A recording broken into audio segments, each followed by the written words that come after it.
Sobat Desa semua, seperti yang kita ketahui bahwa Menteri Desa, Pembangunan Daerah Tertinggal dan Transmigrasi, Mendes PDTT Abdul Halim Iskandar mengatakan besaran nilai DD untuk tahun 2021 telah ditetapkan, yaitu sebesar 72 triliun rupiah. Ia juga memberikan arahan agar seluruh penggunaan dana desa wajib diprioritaskan kepada SGDS Desa sesuai Permendes PDTT nomor 13 tahun 2020 tentang prioritas penggunaan dana desa 2021. Lalu apa yang dimaksud SGDS Desa serta apa sasaran dan tujuannya? SGDS Desa merupakan role pembangunan berkelanjutan yang akan masuk dalam program prioritas penggunaan dana desa tahun 2021. SGDS sebenarnya sudah tidak asing lagi di telinga kita. Terhitung sejak 2012, saya telah mendengar istilah ini saat diadakannya Konferensi Perserikatan Bangsa-Bangsa di Rio de Janeiro, menggantikan program MDGs atau Millennium Development Goal yang sebelumnya telah disusun di tahun 2020. Ada sejumlah isu universal yang diangkat MDGs sebelum akhirnya resmi digantikan menjadi SGDS. Isu itu antara lain seputar penanggulangan kelaparan yang ekstrim, mencegah penyakit mematikan, dan memperluas pendidikan bagi anak di atas prioritas pembangunan lainnya. Sejak 15 tahun, mengutip UNDP.org, MDGs telah mendorong kemajuan di beberapa bidang penting, mengurangi kemiskinan, menyediakan akses air dan sanitasi, menurunkan angka kematian anak, dan meningkatkan kesehatan ibu secara drastis. Selain itu, ada prestasi penting lain yang telah diraih MDGs secara global, yaitu 1. Lebih dari 1 miliar orang telah ditentaskan dari kemiskinan ekstrim sejak 1990. 2. Kematian anak turun lebih dari setengah sejak tahun 1990. Ketiga, jumlah anak putus sekolah telah turun lebih dari setengah sejak tahun 1990. Yang keempat, infeksi HIV atau AIDS turun hampir 40% sejak tahun 2000. Bertopang pada pengalaman dan dengan semakin kompleksnya permasalahan yang tengah dihadapi oleh dunia, terutama mengenai ancaman perubahan iklim, kesetaraan gender atau kesehatan, pemberantasan kemiskinan, dan mendorong perdamaian guna masyarakat yang inklusif, maka disepakatilah SDGs yang di COP21 Paris Climate Conference pada tahun 2015 dan bertepatan dengan kesepakatan bersejarah lainnya.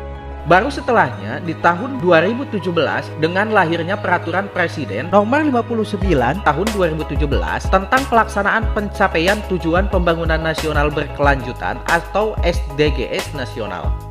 SDGs baru diterapkan secara nasional.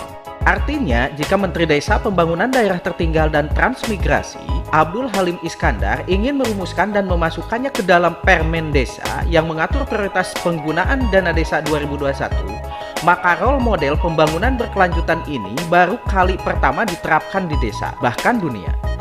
Lalu apa itu SDGs Desa? Mengutip dari beberapa diskusi yang telah disampaikan oleh Menteri Desa, saya bisa sedikit menarik kesimpulan bahwa apa yang dimaksud SDGs Desa adalah role model pembangunan berkelanjutan dengan menitik beratkan unsur kearifan lokal dan religiusitas sebagai poin utama. Selanjutnya, apa sasaran dan tujuan SDGs Desa? Mengutip dari website kemendes.go.id, setidaknya ada 18 tujuan pembangunan keberlanjutan melalui SDGs Desa. 1. Desa tanpa kemiskinan. 2. Desa tanpa kelaparan. 3. Desa sehat dan sejahtera. 4. Pendidikan desa berkualitas. 5. Desa berkesetaraan gender.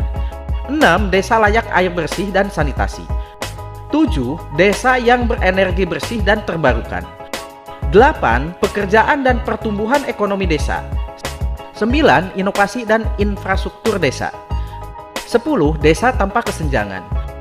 11. Kawasan pemukiman desa berkelanjutan. 12. Konsumsi dan produksi desa yang sadar lingkungan. 13. Pengendalian dan perubahan iklim oleh desa. 14. Ekosistem laut desa. 15. Ekosistem daratan desa. 16. Desa damai dan berkeadilan. 17. Kemitraan untuk pembangunan desa. 18. Kelembagaan desa dinamis dan budaya desa adaptif. Namun, bila merujuk pada website UNDP.org, setidaknya ada 17 sasaran yang perlu dicapai dari program SDGs. 1. Mengakhiri kemiskinan dalam segala bentuk dimanapun. 2. Mengakhiri kelaparan dan mencapai ketahanan pangan dan meningkatkan gizi serta mempromosikan pertanian berkelanjutan. 3. Menjamin hidup sehat dan meningkatkan kesejahteraan untuk semua usia. 4. Memastikan pendidikan berkualitas yang inklusif dan adil serta mempromosikan kesempatan belajar seumur hidup. 5. Mencapai kesetaraan gender dan memberdayakan semua wanita dan anak perempuan. 6. Memastikan ketersediaan dan pengelolaan air serta sanitasi yang berkelanjutan untuk semua. 7. Memastikan akses energi yang terjangkau, andal, berkelanjutan, dan modern untuk semua. 8. Mendorong pertumbuhan ekonomi yang berkelanjutan, inklusif, dan berkelanjutan lapangan kerja penuh dan produktif, serta pekerjaan yang layak untuk semua. 9. Membangun infrastruktur yang tahan banting, mendorong industrialisasi yang inklusif dan keberlanjutan serta mendorong inovasi. 10. Mengurangi ketimpangan di dalam dan antar negara. 11. Menjadikan kota dan pemukiman aman, tangguh, inklusif, dan berkelanjutan. 12. Memastikan pola konsumsi dan produksi yang berkelanjutan. 13. Mengambil tindakan segera untuk memerangi perubahan iklim dan dampaknya. 14. Melestarikan dan secara berkelanjutan menggunakan samudra, laut, dan sumber daya laut untuk pembangunan berkelanjutan. 15. Melindungi, memulihkan, dan mempromosikan penggunaan ekosistem darat secara berkelanjutan, mengelola hutan secara berkelanjutan, memerangi penggundulan gunung, dan menghentikan serta mengembalikan degradasi lahan dan menghentikan hilangnya keanekaragaman hayati. 16. Mempromosikan masyarakat yang damai dan inklusif untuk pembangunan berkelanjutan, memberikan akses keadilan bagi semua, dan pembangunan lembaga yang efektif, akuntabel, dan inklusif di semua tingkatan. 17. Memperkuat sarana implementasi dan merevitalisasi kemitraan global untuk pembangunan berkelanjutan. Dengan adanya pembangunan terfokus berdasarkan SDGs desa, maka diharapkan mampu adanya output, yaitu 1. Adanya arah perencanaan pembangunan desa berbasis kondisi faktual di desa tersebut. 2. Memudahkan intervensi kementerian atau lembaga, Pemda, baik itu provinsi atau kabupaten atau kota, dan swasta untuk mendukung pembangunan desa.